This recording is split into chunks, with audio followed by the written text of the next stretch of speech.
Good morning students, welcome to the another session. आज हमें cover करना है लीगैलिटी ऑफ ऑब्जेक्टिव कंसिडरेशन।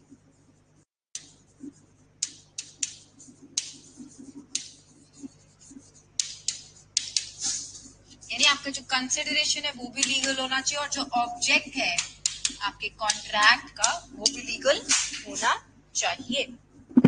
सो यहाँ पर जो आपके कंसिडरेशन है या ऑब्जेक्ट है वो लॉफुल होना चाहिए और those which are not, that provision is covered under section 23। यानी आपका जो सेक्शन 23 है वो बताता है कि कौन सी चीजें हैं जो आपके लॉफुल कंसिडरेशन में या लॉफुल ऑब्जेक्ट में आती हैं और कौन सी नहीं आती हैं। मूविंग योर, सबसे पहले when consideration or object is forbidden by law, वो अनलॉफुल कब कहलाएगी? when it is forbidden by law, जिसे खुद लॉ ने मना कर दिया कि आपका ये ऑब्जेक्ट या ये चीज इलीगल है, जैसे कि ड्रग्स, जो ड्राई स्टेट्स है उनमें लिकर, ठीक है, जिसे लॉ ने खुद फॉरबिड कर दिया वो आपकी इलीगल हो जाएगा ऑब्जेक्ट या कंसिडरेशन के मामले में। Then second is when consideration of object are such of a nature that if permitted would defeat the provisions of law. So if permitted can defeat the purpose of law,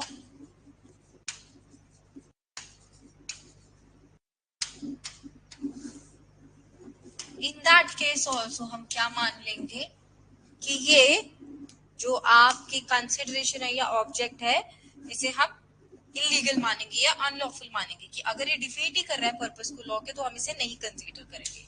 and when it is fraudulent, जो fraudulent nature का है, fraud मतलब जिसमें हो रहा है जी, यानी जो आपका अग्रीमेंट है ऐसा है कि जो फ्रॉड को प्रमोट करे, और जो फ्रॉड को प्रमोट करेगा ऐसा अग्रीमेंट क्या होगा? वॉइड अग्रीमेंट, ठीक है। देन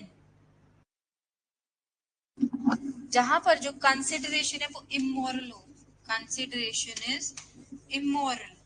कंसिडरेशन क्या होती है? जो आपको रिटर्न में मिलता है, आपको बोला जा रहा है आप इस पर्सन को, आप मेरा ये काम कर दो, मैं आपको बदले में ड्रग्स ला के दूंगा या बदले में मैं इस पर्सन को मार दूंगा। यानी जो कंसिडरेशन है जो वापस में आ रहा है ना, आपको मिल रहा है उसके बदले में, वो इलीगल है, वो इमोरल है। So when it is opposed to public policy, जो आपकी पब्लिक पॉलिसी है, समाज का जो दायरा है उसके अगेंस्ट जा रहा है, अपोज्ड टू पब्लिक पॉलिसी। यानी पब्लिक पॉलिसी का मतलब कि जो हमारे समाज में लोग रहते हैं उनके भले के लिए जो काम करता है लॉ, ये उसी के अगेंस्ट जा रहा है, यानी ये लोगों के अगेंस्ट जा रहा है, लोगों के भले के अगेंस्ट जा रहा है, तब भी इसे क्या माना जाएगा? ये इलीगल है। अब कुछ ऐसी चीजें हैं जो अपोज टू पब्लिक पॉलिसी में आएंगी, जैसे कि आप अगर ट्रेड कर रहे हो एलियन के साथ, एलियन एनिमी के साथ, ट्रेडिंग विद एलियन एनिमी, या आपका माना जाएगा oppose to public policy.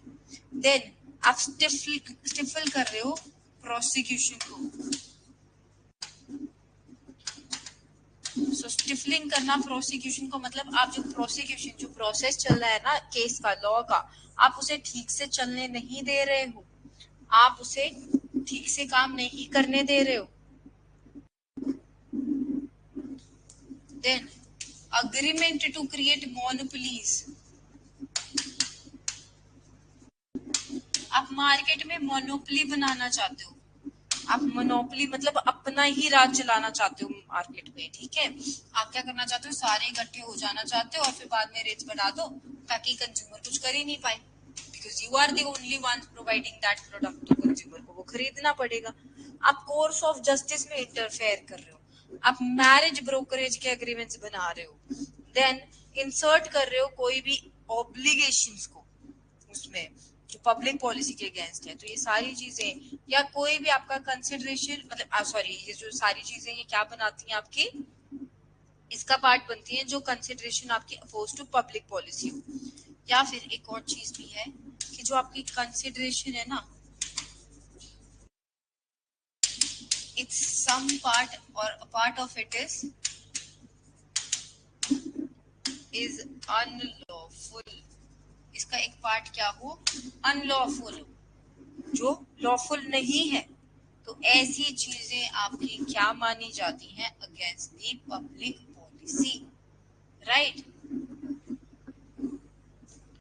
Then we have certain things that are considered void agreements. अब यहाँ पे जो आपके void agreements है ना, मैंने आपको बताया था ना, आगे चल के आएगा void agreement जो डिक्लेयर कर दिए इस लॉ ने खुद ही, जिसमें से एक मैंने बताया था अगर आपको कोई ट्रेड करने से रोके तो वो void है। तो जैसे यहाँ पर सेक्शन 11 है, सेक्शन 11 में बोला कि एक माइनर अनसाउंड माइंड का person and person disqualified by law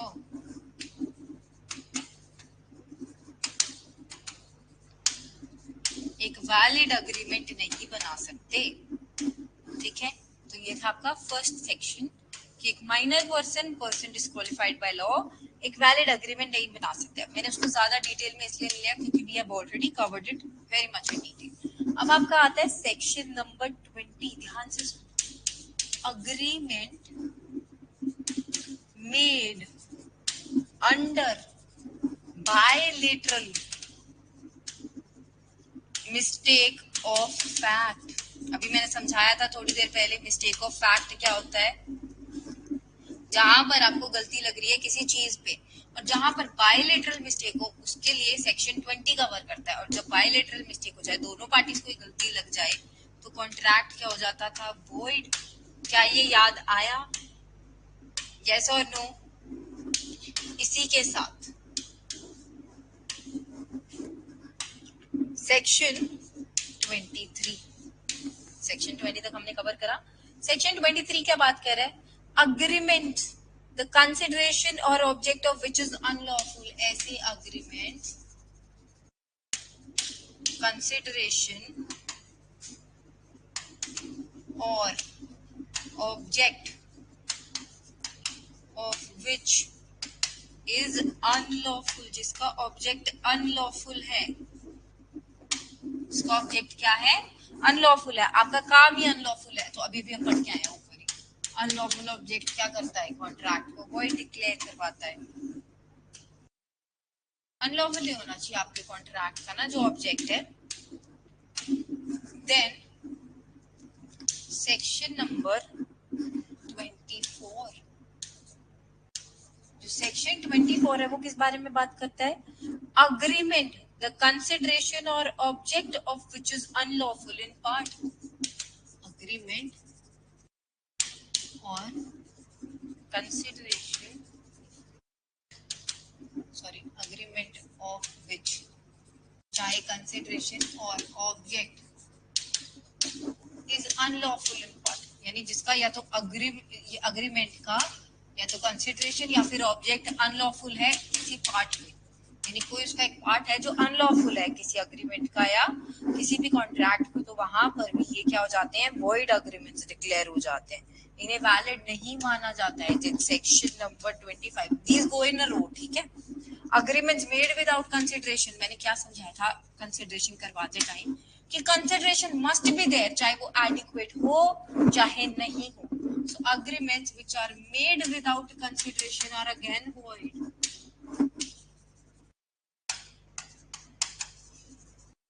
यानी ऐसे अग्रीमेंट जो आपके विदाउट कंसिडरेशन बनाए जाएंगे, जिसमें कंसिडरेशन है ही नहीं, वो क्या है, वॉइड है। लेकिन उसमें कुछ एक्सेप्शंस थे, if you remember that, out of love and affection वाले, if you get that registered, charity, yes, ठीक है। Then what else, section 26, section 26 क्या बोल रहा है, agreements in restraint of marriage. ऐसा कोई अग्रीमेंट जो आपको शादी करने से रोके, वो भी क्या है, वॉइड है। कोई भी आपको शादी करने से नहीं रोक सकता, ये आपका राइट है। देन सेक्शन 27, इसका तो मैंने आपको एग्जांपल भी दिया था। सेक्शन 27 में क्या है? Agreement and restraint of trade.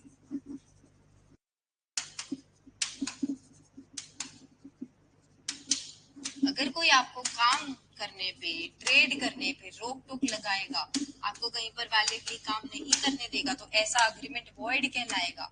बस इसमें रीजनेबल रिस्ट्रिक्शंस लगाई जा सकती हैं। रीजनेबल रिस्ट्रिक्शंस भी कब?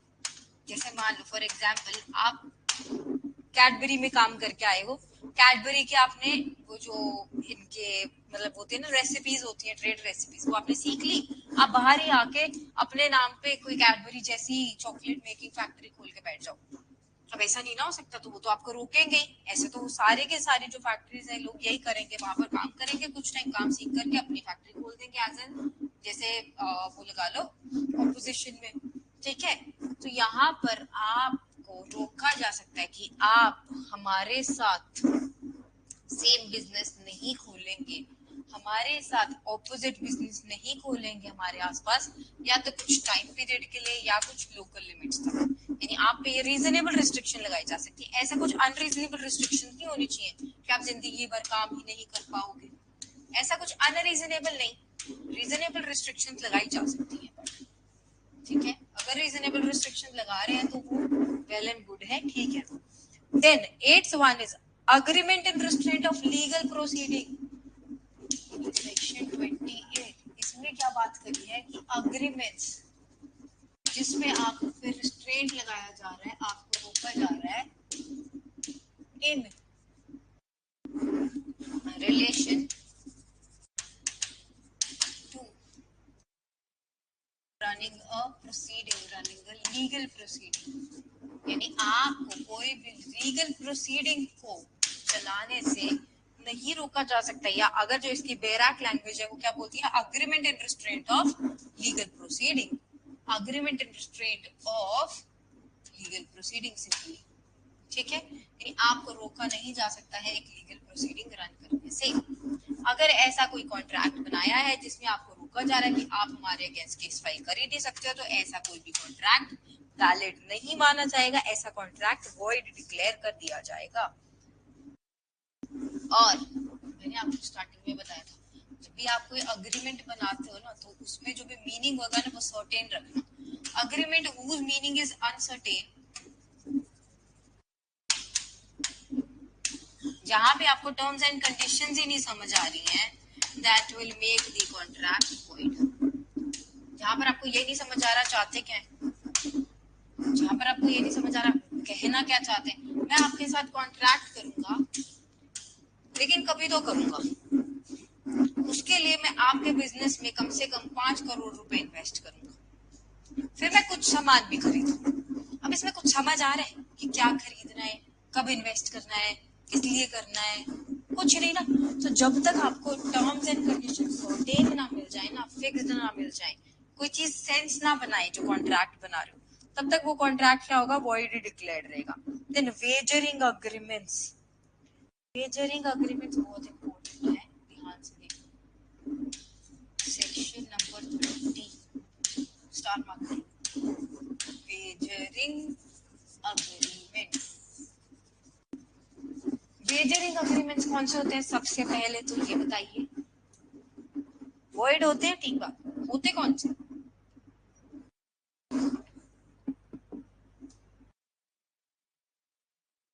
तो बच्चे, wagering agreements are those agreements जहां पर वेजरिंग हो रही होती है, यानी वेजर, वेजर मतलब सट्टा लगाना,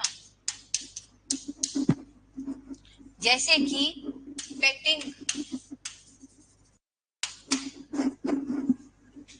अगर आज इंडिया ने मैच जीत लिया तो मैं तुम्हें 5 लाख रुपए दूंगा, अगर नहीं तो तुम मुझे 5 लाख रुपए देना।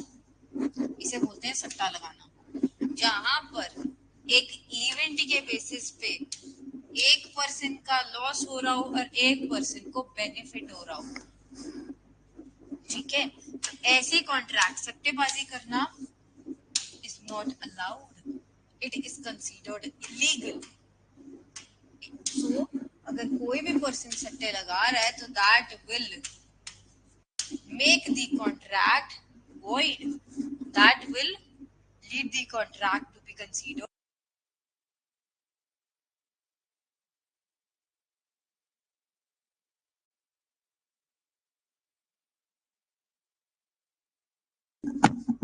any such contract जहां पर आप क्या बोल रहे हैं कि जहां पर भी वेजरिंग हो रही होगी, सट्टेबाजी हो रही होगी, तो ऐसा हर एक कॉन्ट्रैक्ट क्या कहलाया जाएगा? void. And the last one for the list is जो agreements to do are impossible acts.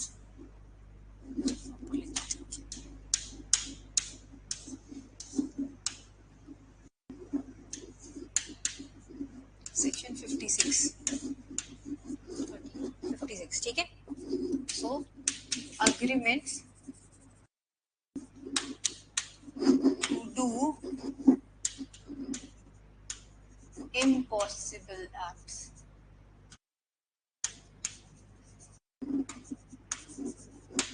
जहां पर आप अग्रीमेंट कर रहे हो इम्पॉसिबल एक्ट्स को करने के लिए. अब इम्पॉसिबल एक्ट्स कौन से होते हैं? जिन्हें परफॉर्म करना पॉसिबल है ही नहीं, जिनको परफॉर्म किया ही नहीं जा सकता. लेट्स सपोज कि if you fly from the 5th floor, ठीक है, तो I will give you 5 crore rupees, that without any external force. यानी आप कोई ऐसे वो यूज नहीं कर सकते हो, टूल नहीं यूज कर सकते हो, कोई मशीन नहीं यूज कर सकते हो, nothing.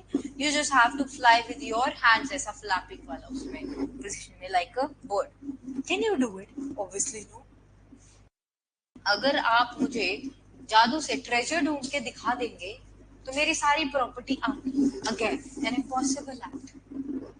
So those things which are non-scientific plus which are impossible to be performed, such contracts become void. अच्छा, और एक और चीज impossible agreements में एक लॉजिकल वो सुनो एग्जाम्पल. जैसे मान लो एक कोई फार्मर था जिसने प्रॉमिस किया था बी को कि वो उसे पर्टिकुलरली कुछ क्रॉप्स देगा, सो एंड सो, ठीक है.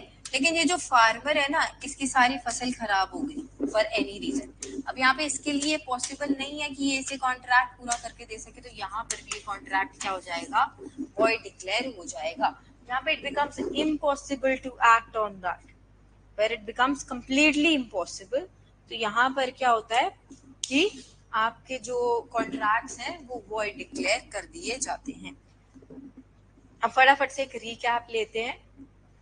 रीकैप में फ्री कंसेंट में सेक्शन 15 में इट वाज कोercion, सेक्शन 16 में अनड्यू इन्फ्लुएंस, सेक्शन 17 में फ्रॉड, सेक्शन 18 में misrepresentation, section 20, 21 and 22 is mistake. Right.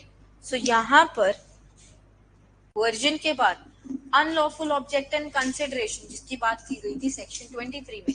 जो अनलॉफुल ऑब्जेक्ट या कंसिडरेशन होती है सेक्शन 23 के अंदर, उसमें जो कंसिडरेशन होती है या ऑब्जेक्ट होता है ना which is forbidden by law, वो आपका अनलॉफुल है. या जो कंसिडरेशन या जो ऑब्जेक्ट जहां पर nature if it is permitted would defeat the provisions of law, यानी आपके लॉ के प्रोविजंस को अगर वो डिफीट कर दे तो भी वो क्या है? अनलॉफुल थिंग है. अगर वो फ्रॉडुलेंट है इन नेचर तो भी वो अनलॉफुल है. अगर उसमें इंजरी हो रही है किसी पर्सन की प्रॉपर्टी को किसी और पर्सन को तो भी वो अगेन अनलॉफुल है. जहां पर कंसिडरेशन इमोरल है, इमोरालिटी हो जहां पर, that is also again unlawful. Then consideration जहां पे अपोज टू पब्लिक पॉलिसी हो, जहां पे पब्लिक पॉलिसी के अगेंस्ट जाती हो चीजें, unlawful consideration. Then void agreements की एक लिस्ट मैंने आपको दी है, पूरे 10 वॉइड अग्रीमेंट, जिसमें सेक्शन नंबर 11 में बात की है कॉम्पिटेंसी ऑफ पार्टीज की. सेक्शन 20 में mutual mistake, that is bilateral mistake of a fact of sorry mistake of fact. Then unlawful consideration और ऑब्जेक्ट सेक्शन 23 जिसके बारे में अभी हमने कवर करा. देन सेक्शन 24 जहां पर आपके कंसिडरेशन या ऑब्जेक्ट ही अनलॉफुल है. देन विदाउट कंसिडरेशन अगर आप कोई अग्रीमेंट बनाओगे तो वो भी वॉइड होगा, सेक्शन 25. सेक्शन 26 में आपको बोला है कि अगर आपके साथ कोई पर्सन कॉन्ट्रैक्ट बना रहा है जहां पर वो आपको रिस्ट्रेंट करना चाहता है, रोकना चाहता है शादी करने से, again avoid contract. Agreement in restrain of trade, avoid contract. Agreement in restraint of legal proceedings, avoid contract, agreement in restraint, agreement where the meaning of the contract के terms is uncertain, जहाँ पर आपके जो contract के terms है वो ही uncertain है, fixed है ही नहीं, समझ ही नहीं आ रहा है आपको कि क्या लिखा हुआ है, क्या कहना क्या चाहते हो, क्लियर नहीं है terms, then also such a contract will be declared void. And then wagering agreement, जहाँ पर सट्टेबाजी हो रही है किसी भी अनसर्टेन इवेंट के ऊपर, किसी भी मतलब गेन या लॉस की बात करी जा रही है, एक पर्सन का गेन होगा और वो दूसरे का लॉस होगा, यानी मान लो एक पर्सन हारेगा एक पर्सन जीतेगा, यही होती है सट्टेबाजी. तो ये कॉन्ट्रैक्ट क्या होते हैं, वॉइड कॉन्ट्रैक्ट्स होते हैं, इलीगल होते हैं नेचर.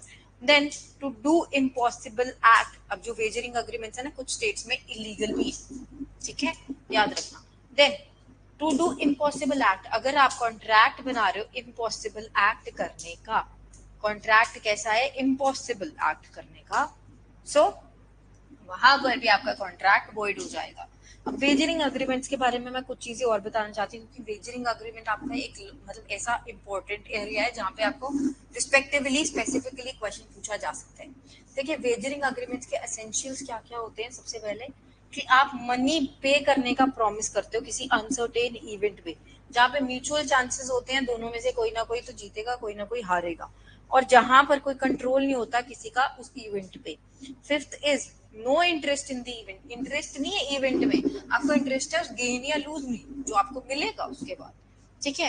एंड यहाँ पर अग्रीमेंट क्या हो जाता है, वॉइड हो जाता है, और आप मनी को रिकवर करने के लिए केस फाइल भी नहीं कर सकते हो, जो अमाउंट आपने जीती है उसके लिए केस फाइल नहीं कर सकते हो. लेकिन देन जो ट्रांजैक्शंस हैं जिसको वेजर नहीं माना जाता है, जो वेजरिंग जैसे लगते हैं लेकिन वेजर नहीं होते, जैसे ये चिट फंड्स, शेयर मार्केट, जैसे गेम ऑफ स्किल जहाँ पर आपकी स्किल्स काम करती हैं, या कंट्रीब्यूशन टुवर्ड एनी प्राइज जहाँ पर आपको प्राइज मनी मिलेगी कि अगर आप जीत गए तो आपको प्राइज मिलेगा, वो वेजरिंग नहीं होती है. Then a contract of insurance, जहाँ पे अगर आपका नुकसान हुआ तभी आपको पैसे मिलेंगे, इंश्योरेंस प्रीमियम मिलेगा, सॉरी इंश्योरेंस का अमाउंट मिलेगा, ये भी क्या है, वेजरिंग नहीं है. तो ना ही चिटफंड, ना ही शेयर मार्केट की जो ट्रांजैक्शंस होती है, ना ही आपके इंश्योरेंस के जो ट्रांजैक्शंस होती है, कॉन्ट्रैक्ट ऑफ इंश्योरेंस है जो, या contribution towards any prize money, या फिर गेम ऑफ स्किल, ये सारे आपके वेजरिंग अग्रीमेंट्स नहीं है, राइट. एक बार इसे फटाफट से रीड कर लीजिएगा.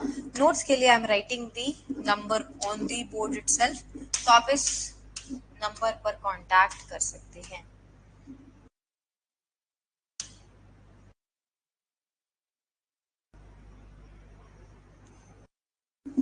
इट इज 7087878746, 7087878746, इस नंबर पर कांटेक्ट कर लीजिएगा फॉर नोट्स.